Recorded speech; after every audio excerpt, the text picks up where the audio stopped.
আসসালামু আলাইকুম ভিউয়ার্স, কেমন আছেন? আশা করি ভালো আছেন। Welcome to Shamima Naima blog.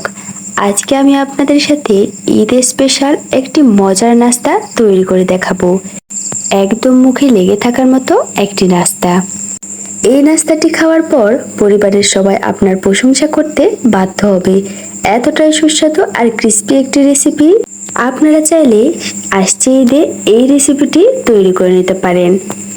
চলুন তাহলে রেসিপিটি তৈরি করতে থাকি। এখানে আমি পদ্মা ফুড খিল সেমাই নিয়ে নিয়েছি। প্যাকেটটি না খুলে প্যাকেটে থাকা অবস্থায় হাত দিয়ে চেপে চেপে একটু ভেঙে নিয়েছি। এখন চলে যাব রেসিপিটির মূল কাজে। আমি এখানে 2 কাপ পরিমাণ সেমাই নিয়ে নিয়েছি। এই রেসিপি তৈরির জন্য আপনারা চাইলে লাচ্চা সেমাই দিয়েও এই রেসিপি তৈরি করে নিতে পারেন। তো আমার 2 বাটি সেমাই নেওয়া হয়ে গেছে। এখন আমি হাত দিয়ে যে বড় বড় সেমাই রয়েছে সেইগুলো ভেঙে নেব। আপনারা যতটা সম্ভব সেমাইগুলো এরকম করে ছোট ছোট টুকরো করে ভেঙে নেবেন। তাহলে কি হয়, রেসিপিটির পারফেক্ট একটি শেপ চলে আসে। এখন আমি এখানে একটি ডিম দিয়ে দিয়েছি। এরপর দিয়ে দিয়েছি হাফ কাপ পরিমাণ চিনি। এখন আমি খুব অল্প পরিমাণে লবণ অ্যাড করেছি, 2 থেকে 3 চিমটির মতো। এখন হাতের সাহায্যে সবগুলো উপকরণ শুকনো সেমাইয়ের সাথে মিশিয়ে নিতে হবে। অবশ্যই কিন্তু এই কাজটি হাত দিয়ে করতে হবে। হাতে একটু সময় নিয়েই এই কাজটি কমপ্লিট করতে হবে। এইরকম করে হাত দিয়ে কিছুক্ষণ পর্যন্ত আমি নাড়তে থাকবো, ততক্ষণ পর্যন্ত যতক্ষণ চিনিগুলো গলে না আসে। এই অবস্থায় আমি 2 চামচ পরিমাণ কর্নফ্লাওয়ার দিয়ে দিয়েছি। এবারও ভালো করে সবগুলো উপকরণ মিশিয়ে নিয়েছি।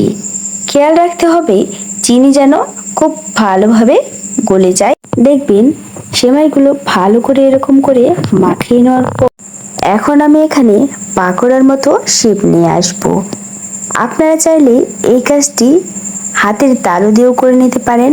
আমি কাজটি সহজে এবং তাড়াতাড়ি করার জন্য এরকম ছোট একটি বাটি নিয়েছি, যেখানে এরকম করে হাত দিয়ে চেপে চেপে তুলে নিয়েছি। আর খুব সহজেই এই গোল শেপটি আমি তৈরি করে নিয়েছি। সেম প্রসেসে সবগুলো আমি এরকম করে তৈরি করে নেব। আর আপনাদের কাছে আমার একটি রিকোয়েস্ট, এরকম ধরনের মজার মজার রেসিপি পেতে আমার পেজটি অবশ্যই ফলো করে রাখবেন।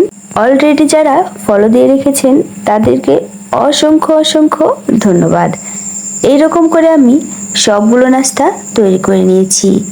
এখন চলে যাব ডুবো তেলে ভেজে নিতে। এখানে আমি প্যানে পর্যাপ্ত পরিমাণে তেল দিয়ে দিয়েছি। তেল এখানে আমি সয়াবিন তেল ইউজ করেছি। আপনারা চাইলে সরিষার তেলেও ভেজে নিতে পারেন। একটু পর দেখবেন ফুটতে শুরু করেছে। এরকম অবস্থায় আমি খুব সাবধানে আরেক পাশে উল্টিয়ে দেব, কারণ এই অবস্থায় এই রেসিপিগুলো অনেক সফট হয়ে আসে। সেই জন্য ভেঙে যেন না যায়, খুব সাবধানতার সাথে উল্টিয়ে দিতে হবে। আর চুলার আঁচটি অবশ্যই মিডিয়াম লো আঁচে রাখবেন। রেসিপিগুলো তেলে দেওয়ার পরেই একটু ফুলে যাবে আর দেখতেও মাশাআল্লাহ অনেক সুন্দর লাগছে। এর ঘ্রাণটি চারিদিকে ছড়িয়ে গেছে। মন তো চাইছিল এখনই খেতে শুরু করি। এতটাই ক্রিস্পি আর মজাদার একটি সেমাই রেসিপি। আপনারা এই ঈদে এই মজার রেসিপিটি তৈরি করে পরিবারের সবাইকে খুশি করতে পারবেন। আর সালামির কথা তো বলতেই হয়, আপনাকে ডেকে ডেকে সালামি দেবে। এতটাই মজাদার আর সুস্বাদু একটি রেসিপি। আপনারা একবার হলেও এই রেসিপিটি বাসায় ট্রাই করে দেখবেন। আমি 2টি ব্যাচে সবগুলো নাস্তা এইরকম করে ভেজে নিয়েছি।